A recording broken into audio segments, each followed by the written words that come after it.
Good morning प्रिय विद्यार्थियों, आज की ऑनलाइन क्लास में आप सभी का स्वागत है। हम अध्ययन कर रहे थे भारतीय संविधान के अंतर्गत भाग 4 का, जिसमें नीति निर्देशक तत्वों का अध्ययन कर रहे थे। हमने अब तक के जो 4 वीडियो नीति निर्देशक तत्वों से संबंधित बनाए हैं, उन सभी वीडियो में हमने नीति निर्देशक तत्वों से संबंधित अनुच्छेद 36 से 51 तक का संपूर्ण रूप से उल्लेख कर लिया है। अब हम अपने इस अगले वीडियो के अंतर्गत नीति निर्देशक तत्व क्या होते हैं, उनसे संबंधित उनके क्रियान्वयन से संबंधित कौन कौन से कानून या कौन कौन सी योजनाएं बनाई गई उनके बारे में, और इसके पश्चात नीति निर्देशक तत्व मूल कर्तव्यों में क्या संबंध होता है और उनमें क्या अंतर पाया जाता है, इन सभी के बारे में हम अगले वीडियो में अध्ययन करते रहेंगे। तो इससे पहले अपन आज अपने टॉपिक पर चलते हैं, और वो है नीति निर्देशक तत्वों का महत्व या उपयोगिता या आवश्यकता। कुछ भी आप बोल सकते हो, आपको प्रश्न किसी भी प्रकार से इसकी भाषा चेंज करके दिया जा सकता है कि नीति निर्देशक तत्वों का महत्व बताइए, नीति निर्देशक तत्वों की उपयोगिता बताइए, या फिर नीति निर्देशक तत्वों की भारतीय संविधान में सम्मिलित करने की आवश्यकता क्यों पड़ी। तो मतलब प्रश्न वही है, लेकिन उसका उत्तर वही है, लेकिन प्रश्न की भाषा का अंतर इसमें पाया गया है। तो आपको यह विशेष रूप से ध्यान रखना है इस बात को कि भाषा से कभी भी विचलित न हो। तो अब अपन चलते हैं नीति निर्देशक तत्व हैं। उन नीति निर्देशक तत्वों के बारे में हमने देखा था कि 36 से 51 तक जो अनुच्छेद हैं, उन अनुच्छेदों को भारतीय संविधान के भाग 4 में सम्मिलित करने का क्या उद्देश्य है, यह हम अब आज देखेंगे। तो सबसे पहले अपन चलते हैं नीति निर्देशक तत्वों का महत्व है। तो नीति निर्देशक तत्वों का भारतीय संविधान में क्या महत्व रहा है, इसके बारे में अपन चर्चा करें तो संवैधानिक एवं व्यवहारिक दृष्टिकोण से नीति निर्देशक तत्व बहुत ही महत्वपूर्ण माने जाते हैं, अति महत्वपूर्ण हैं। किस किस दृष्टि से? संवैधानिक दृष्टि से और व्यवहारिक दृष्टि से अपन देखें तो ये नीति निर्देशक तत्वों का काफ़ी महत्व होता है। साथ ही साथ ये एक राज्य को पथ प्रदर्शक की भूमिका, या सरकार है भविष्य में बनने वाली, उनको पथ प्रदर्शक की भूमिका करता है, जिससे हमारे समाज में हमारा जो लोकतंत्रात्मक शासन व्यवस्था की स्थापना हो सके या लोक कल्याणकारी राज्य की स्थापना की जा सके। इसलिए नीति निर्देशक तत्वों को भारतीय संविधान में स्थान दिया गया है। तो पहला इनके अंतर्गत आता है कि शासन के लिए आचार संहिता, यानी नीति निर्देशक तत्वों में अपन सबसे पहला पढ़ें, इसकी पहली जो उपयोगिता है वो पढ़ें तो ये शासन के लिए आचार संहिता का कार्य करते हैं। तो शासन के लिए आचार संहिता। आचार संहिता का मतलब देखो, सबसे पहले देखते हैं कि आचार संहिता क्या है। तो आचार संहिता का तात्पर्य यह है कि आचरण में अपने किस प्रकार से नीति निर्माण करें, तो उस समय हम आचरण किस प्रकार का करें। तो उस शासन व्यवस्था है, उस शासन व्यवस्था या अपन कहें कि जो सरकारें हैं उनको किस प्रकार का आचरण करना चाहिए, यह नीति निर्देशक तत्वों में स्पष्ट कहा गया है कि ये बनने वाली सरकारों के लिए क्या होते हैं, पथ प्रदर्शक की भूमिका निभाते हैं। यानी उनको दिशा निर्देश देते हैं राज्य को, और राज्य उन दिशा निर्देशों के अनुसार लोक कल्याणकारी राज्य की स्थापना करने का प्रयास करता है, या अपन कहें कि लोक कल्याणकारी कानून बनाने का प्रयास करता है। तो सबसे पहला है शासन के लिए आचार संहिता। इसके अंतर्गत अपन उल्लेखित करें तो देखते हैं कि नीति निर्देशक तत्व हैं, उनका उल्लंघन होने पर या उनका उल्लंघन करने पर अपन न्यायालय तो नहीं जा सकते, परंतु इन नीति निर्देशक तत्वों के पीछे जनमत की शक्ति होती है। किसकी? जनता की शक्ति होती है। और इस कारण से जब इनके पीछे जनता की शक्ति होती है तो ऐसी स्थिति के अंतर्गत सरकारें हैं वो इसकी अवहेलना नहीं कर सकती, इनका उल्लंघन नहीं कर सकती है। अतः नीति निर्देशक तत्व हैं वो शासन के लिए एक आचार संहिता के रूप में कार्य करते हैं। तो इस बात को ध्यान में रखना है। नीति निर्देशक तत्वों के पीछे शक्ति किसकी होती है? जनमत की शक्ति। जनमत यानी जनता के मत की, या अपन सीधा कह सकते हैं कि जनता की शक्ति होती है। जनता की शक्ति इन नीति निर्देशक तत्वों के पीछे होती है, और इसी कारण से सरकारें हैं वो सरकारें इनकी अवहेलना नहीं कर सकती। सरकारें इन तत्वों का उल्लंघन या उनकी अवहेलना है वो नहीं कर सकती है।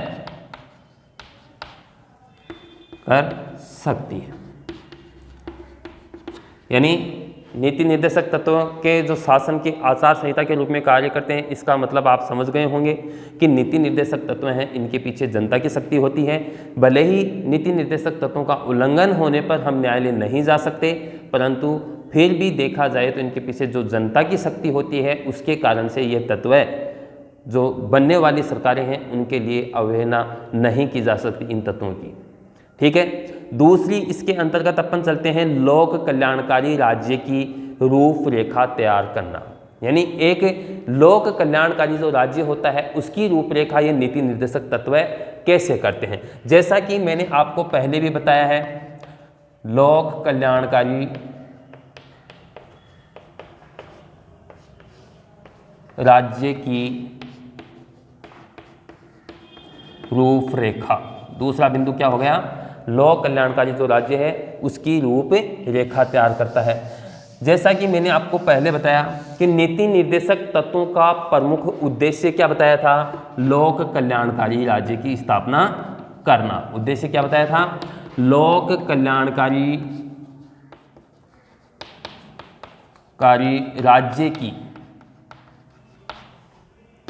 राज्य की स्थापना करना।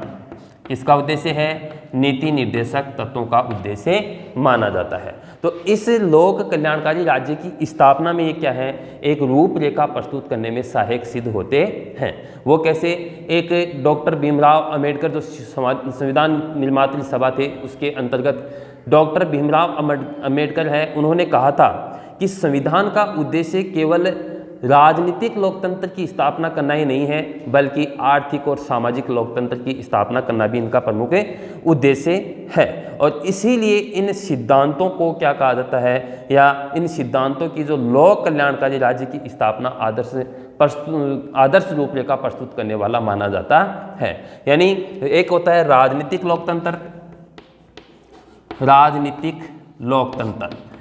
ये प्रमुख उद्देश्य किसका माना जाता है, मौलिक अधिकारों का। यानी मौलिक या मूल अधिकार हैं, इन मूल अधिकारों के तहत क्या किया गया है, मूल अधिकारों के तहत राजनीतिक लोकतंत्र की स्थापना करने का प्रयास किया गया है। यानी मौलिक अधिकारों का प्रमुख उद्देश्य आपको पूछा जाए तो क्या है, राजनीतिक लोकतंत्र की स्थापना करना। लेकिन डॉक्टर भीमराव अंबेडकर ने कहा कि केवल और केवल राजनीतिक लोकतंत्र की स्थापना करना ही या स्थापना करने से ही अपन लोकतंत्र की स्थापना नहीं कर सकते, या लोकतंत्रात्मक या लोक कल्याणकारी राज्य की स्थापना नहीं कर सकते। लोक कल्याणकारी राज्य की स्थापना करने के लिए हमें क्या करना पड़ेगा, सामाजिक और जो आर्थिक लोकतंत्र है, सामाजिक और आर्थिक लोकतंत्र की स्थापना भी हमें करनी होगी। आर्थिक लोकतंत्र की स्थापना और ये प्रमुख उद्देश्य किसका है, सामाजिक और आर्थिक लोकतंत्र की स्थापना करना किसका उद्देश्य माना गया है, नीति निर्देशक तत्वों का माना गया है। किसका है, नीति निर्देशक जो तत्व हैं, उन नीति निर्देशक जो तत्व हैं, इन नीति निर्देशक तत्वों का प्रमुख उद्देश्य क्या हो गया, इनका प्रमुख उद्देश्य सामाजिक एवं आर्थिक लोकतंत्र की स्थापना करना है। तो डॉक्टर भीमराव अंबेडकर ने लोक कल्याणकारी राज्य की रूपरेखा के संदर्भ में कहा कि नीति निर्देशक तत्व हैं, ये नीति निर्देशक तत्व केवल और केवल राजनीतिक लोकतंत्र, यानी जो मौलिक अधिकारों के अंतर्गत हमें राजनीतिक लोकतंत्र की स्थापना करने का प्रयास किया गया है, वो स्थापित करना ही नहीं, बल्कि राजनीतिक लोकतंत्र के साथ साथ सामाजिक और आर्थिक लोकतंत्र की स्थापना करना भी प्रमुख उद्देश्य माना गया। और इसीलिए ये जो सिद्धांत है, कौन से सिद्धांत, नीति निर्देशक तत्व है, इसीलिए इन सिद्धांतों को लोक कल्याणकारी राज्य की रूपरेखा प्रस्तुत करने वाले आदर्शों के रूप में स्वीकार किया जाता है। तीसरी इसकी प्रमुख विशेषता या इसका महत्व है, वो है शासन के मूल्यांकन का आधार। यानी शासन के मूल्यांकन का आधार किस लिए कहा जाता है, शासन के मूल्यांकन का आधार, कि नीति निर्देशक तत्व हैं वो किसी भी शासन व्यवस्था या जो भी सरकारें आती हैं, उन सरकारें हैं, उन सरकारों की सफलता या असफलता का निर्णय करती हैं। और इसी कारण इनको क्या कहा जाता है, ये शासन के मूल्यांकन के आधार भी होते हैं, आधार स्तंभ भी कहलाते हैं। तो नीति निर्देशक तत्व हैं वो जनता द्वारा शासन की सफलता एवं असफलता जांचने के एक मापदंड के रूप में स्वीकार किए जाते हैं, क्योंकि इन तत्वों के द्वारा जनता सरकारों के विभिन्न जो कार्य हैं उनका मूल्यांकन कर सकती है, और इसी कारण से अपन क्या कह सकते हैं कि नीति निर्देशक तत्व हैं शासन के मूल्यांकन का आधार स्तंभ माने जाते हैं। तो तीसरी प्रमुख विशेषता क्या हो गई? शासन के मूल्यांकन के आधार स्तंभ,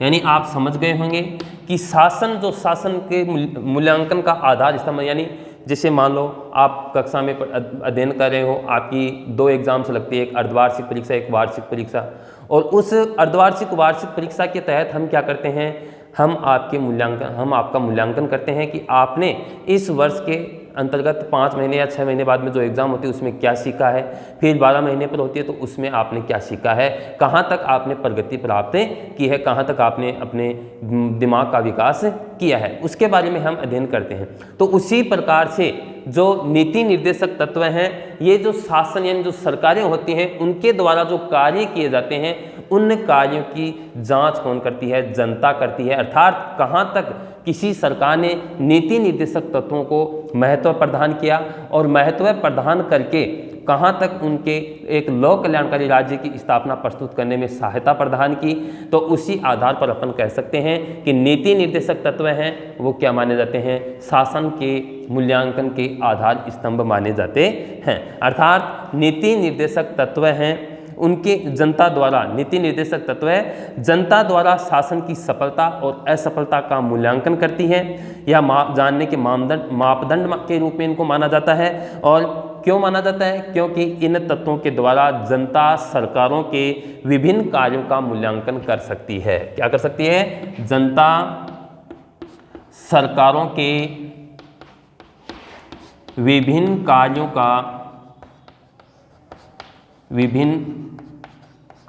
का मूल्यांकन कर सकती है।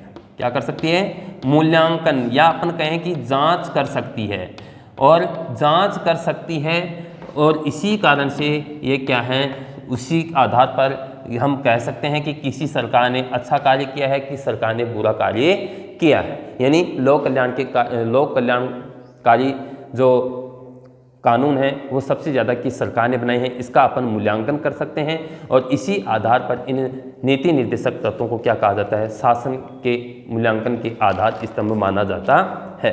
यानी आपको यहाँ से प्रश्न अलग से भी पूछा जा सकता है कि नीति निर्देशक तत्वों को शासन के मूल्यांकन के आधार स्तंभ के रूप में स्वीकार किया जाता है या क्यों माना जाता है? तो इसका आपको उत्तर यहाँ पर मिलता है कि जनता है वो सरकारों के विभिन्न कार्यों का मूल्यांकन समय समय पर कर सकती है या उनको जांच सकती हैं, और नीति निर्देशक तत्व इनमें सहायता प्रदान करते हैं। इस कारण से इनको शासन के मूल्यांकन का आधार माना जाता है या आधार स्तंभ माना जाता है। 2 नंबर का आपको प्रश्न पूछा जा सकता है। ज़्यादा भी आपको 4 नंबर का भी दे दे तो आपको इसको थोड़ा सा विस्तृत रूप से इसकी व्याख्या करना जरूरी होता है, और उसको अपने जो अंक भार हैं उस अंक भार के अनुसार शब्द सीमा को पूरा करते हुए इसका उत्तर अपन लिख सकते हैं। अब अपन चलते हैं नीति निर्देशक तत्वों के अगले जो बिंदु पर चलते हैं, आवश्यकता है या इनका महत्व है, तो वो है संविधान के क्रियान्वयन में सहायक। यानी नीति निर्देशक तत्व क्या है? संविधान के क्रियान्वयन में सहायक होते हैं। संविधान के क्रियान्वयन में सहायक कैसे होते हैं? सहायक नीति निर्देशक तत्वों को शासन जो संविधान है उसका क्रियान्वयन करने यानी उसको लागू करने या उसको और अधिक सफल बनाने में किस प्रकार से सहायक के रूप में स्वीकार किया जाता है। यानी इसका तात्पर्य ये हुआ कि देश की प्रशासन व्यवस्था है उसके संचालन के लिए जो उत्तरदायी सरकारें हैं उन उत्तरदायी सरकारों को इन तत्वों को ध्यान में रखकर नीति निर्माण करना होता है, तथा न्यायपालिका द्वारा भी इन जो संविधान की व्याख्या करते समय इन नीति निर्देशक तत्वों को ध्यान में रखकर के बातें की जाती हैं या उनके संदर्भ में उचित प्रावधान या महत्व दिया जाता है। तो अपन कह सकते हैं कि नीति निर्देशक तत्व है क्या है, ये संविधान के क्रियान्वयन में काफ़ी सहायक भूमिका निभाते हैं, एक सहायक के रूप में कार्य करते हैं। अर्थात सरकार के जो तीनों अंग हैं वो और सभी सरकारें इन नीति निर्देशक तत्वों को ध्यान में रख कर के कार्य करती हैं, चाहे वो न्यायपालिका हो, चाहे व्यवस्थापिका हो, चाहे कार्यपालिका हो या कोई भी सरकार आती हो, वो सभी सरकारें इन नीति निर्देशक तत्वों को ध्यान में रखती है। क्यों रखती है?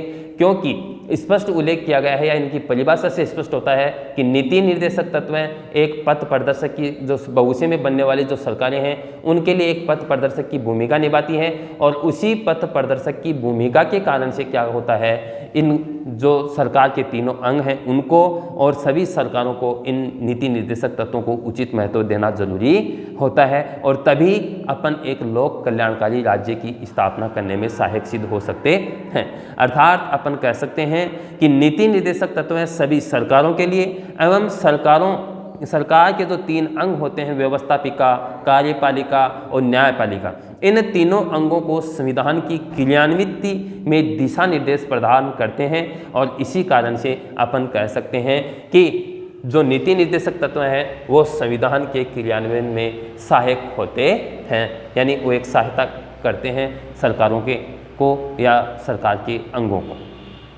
तो ये हुआ चौथी विशेषता, चौथी इसकी उपयोगिता कि संविधान के क्रियान्वयन में किस प्रकार से सहायक होते हैं। ये आपको उल्लेख करना पड़ेगा, बार बार बोल रहा हूँ, बता रहा हूँ कि ये जो इनका महत्व है, इनका मैं यदि इन पर बोर्ड पर लिखकर मैं बताऊँगा तो ये एक वीडियो नहीं 3 वीडियो भी बन जाएंगे तो भी ये महत्व कंप्लीट नहीं हो पाएंगे। अतः आप मेरे जो लेक्चर दिया जा रहा है मेरे द्वारा, उस लेक्चर को, इस बिंदु की जो व्याख्या की जा रही है उस व्याख्या को आप अच्छी तरीके से समझें। बाद में आपको नोट्स भी उपलब्ध करवा दिए जाएंगे ताकि आप उन नोट्सों के माध्यम से इस बिंदु को अच्छी तरीके से आप समझ सकें।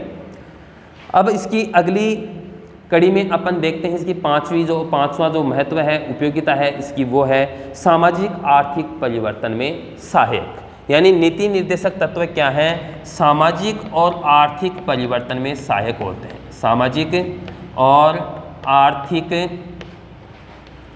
परिवर्तन में सहायक, आर्थिक परिवर्तन बोल सकते हैं या अपन यहाँ पर विकास भी कर सकते हैं, परिवर्तन या विकास में सहायक। यानी मैंने अभी बताया था कि नीति जो मूल अधिकार हैं वो मूल अधिकार क्या हैं, उनका प्रमुख उद्देश्य है राजनीतिक लोकतंत्र की स्थापना करना।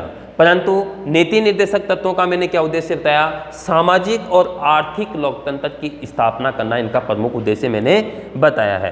तो सरकार के द्वारा या नीति निर्देशक तत्व हैं वो सामाजिक और आर्थिक लोकतंत्र हैं या आर्थिक उत्थान के लिए काफ़ी प्रयास करती है। साथ ही साथ वो ये प्रयास करते हुए ये सोचती हैं कि नीति निर्देशक तत्वों के माध्यम से अपन क्या कर सकें, ज़्यादा से ज़्यादा लोक कल्याणकारी राज्य की स्थापना कर सकें। और जो नीति निर्देशक तत्व हैं इनके जो 2 प्रमुख उद्देश्य या इनका परिवर्तन या अपन कहें विकास, जो अपन ने बताया वो क्या है, आर्थिक एवं सामाजिक परिवर्तन। यानी सामाजिक तौर पर और आर्थिक आधार पर जो पिछड़े हुए वर्ग हैं उनको क्या करना, और अधिक सहायता प्रदान करना। तो नीति निर्देशक तत्व सामाजिक और आर्थिक उत्थान यानी विकास में एवं लोक कल्याणकारी राज्य की स्थापना में सहायक सिद्ध हुई हैं। कैसे हुए हैं, क्योंकि बनने वाली जो सरकारें हैं वो उनके लिए क्या करते हैं, नीति निर्देशक तत्व हैं उनको दिशा निर्देश प्रदान करते हैं पथ प्रदर्शक के रूप में, और उसी को ध्यान में रखते हुए सरकारें कानून, लोक कल्याणकारी कानूनों का निर्माण करती हैं। और इसी कारण से अपन कह सकते हैं कि लोक कल्याणकारी राज्य की स्थापना में नीति निर्देशक तत्व सहायक सिद्ध हुए हैं। फिर है लोक कल्याणकारी राज्य है, इन लोक कल्याणकारी राज्य की स्थापना करने, समतामूलक समाज की स्थापना करने या समाज का निर्माण करने हेतु आर्थिक सुरक्षा एवं आर्थिक न्याय से संबंधित तत्वों का समावेश किया गया है।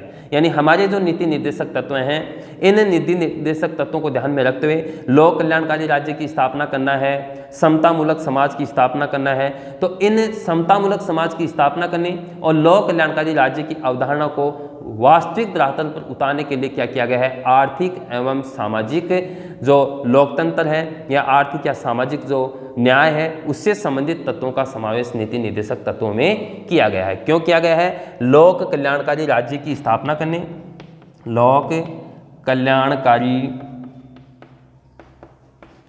राज्य की